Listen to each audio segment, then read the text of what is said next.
GOP lawmakers have introduced a bill that would ban the federal government from issuing vaccine passports. It would also prevent private businesses from requiring proof of a COVID-19 vaccine. Joining us now for more on this, Ohio Congressman Warren Davidson, back with us here on the show. Congressman, good morning. Nice to see you again.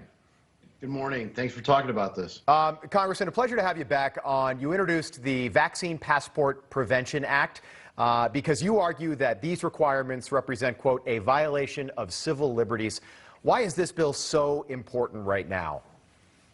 You know, when we first started talking about this back in the spring, people said, well, this isn't going to be anything to worry about. And now you can see, open calls and practices in New York City where New York State has a vaccine passport that the state's sponsoring, and their leaders are pushing the businesses to enforce this. And so when the government isn't doing it themselves, they're pushing businesses to do this. And this isn't like to travel into some country with some disease that's going to kill everyone. Right.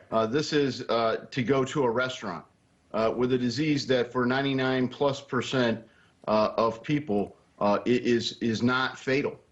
In particular, the thing they treat it as if it's going to kill everyone if they get it, and now they're shutting down everything for even vaccinated people. So maybe it's irrelevant now that vaccinated people are spreading the Delta variant. But it shouldn't be that to return to engaging in civil life, you have to show your vaccine status. Well, you break such a good point, because I think initially the messaging was, and I'm wondering if you think this messaging was done this way deliberately, but initially it was, okay, let's get the vaccines out, we'll get people vaccinated, and don't worry about vaccine passports. That's not something we're going to do. Then you watch Sunday morning TV, and Dr. Anthony Fauci is back on there on Meet the Press saying that he hopes the FDA approves the Pfizer vaccine by the end of August so vaccine passports can become the norm. Take a listen. If that's the case, you're going to see the empowerment of local enterprises giving mandates. That could be colleges, universities, places of business, a whole variety, and I strongly support that. Okay, so the good doctor strongly supports that. Do you think that was the plan all along? Get the FDA to approve ultimately all three of these U.S.-based vaccines, but we'll start with the Pfizer one, and then just start issuing those vaccine mandates? They've seemed ready to roll out all kinds of plans. What they weren't ready to do is deal with the virus in the first place, or deal with the spread of the virus or the root cause of where the virus occurred. And when I see Fauci on TV, I'm reminded that he still is paid by the American taxpayer. We've also got the FIRED Act, which would fire Fauci, right, and put a term limit on his position of 12 years. He's been there since 1984. He seems to have a plan, and it's a bad one. It's horrible for civil liberties and privacy in America. Your health data was historically your most protected private data, and they're working to, sort of like critical health theory. Every way you can divide America and create fear and division in order to advance socialism, they're ready to roll out a new variation of critical theory. Yeah. Maybe critical health theory. And you think about like a flu vaccine or something like that that already exists in schools. Those are optional.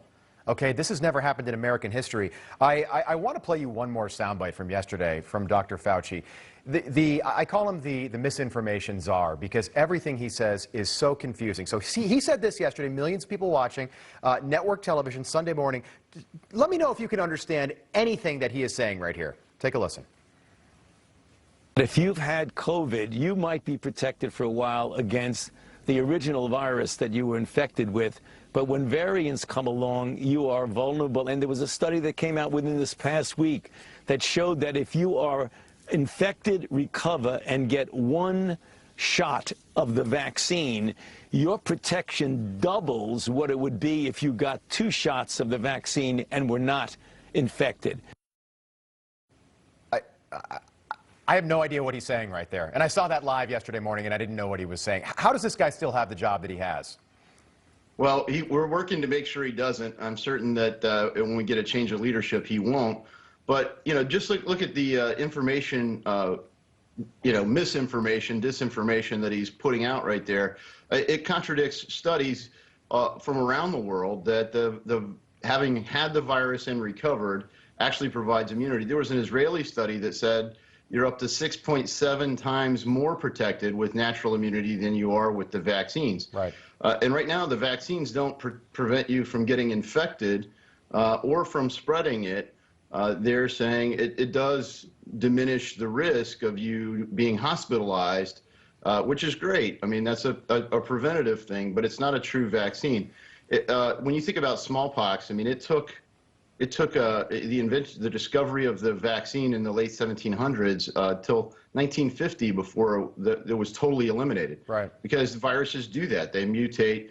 And all through that time, there were some pushes to say, "Hey, you should have to show your papers to travel." It never caught on, and frankly, it shouldn't catch on now, especially in this new high-tech way that you could have to. Oh, you can make it easy. Everyone has a smartphone. We can't even get everyone to have voter ID to vote. That's a good point. And I think you make a great point, too. Let's say you're going to maybe an obscure country, maybe a third world country that doesn't have the medical infrastructure that we have, then maybe proof of vaccination might make sense. But in your assessment, are vaccine passports in any capacity illegal? I think they're a violation of privacy inherently. I think they shouldn't be done, and they shouldn't be done not just by the federal government or state governments. They shouldn't be done by businesses or organizations. Yeah. And right now, the World Health Organization actually agrees on that. The only vaccine required by this international body, not that they could truly do it, but they recommend things, yellow fever, right? So universally around the world, if you're going to travel internationally, places that do want to show that you've been vaccinated against something, yellow fever is pretty standard. Yeah. Congressman, great having you on. We appreciate it. Ohio Congressman Warren Davidson, come back and see us soon. Thank you very much.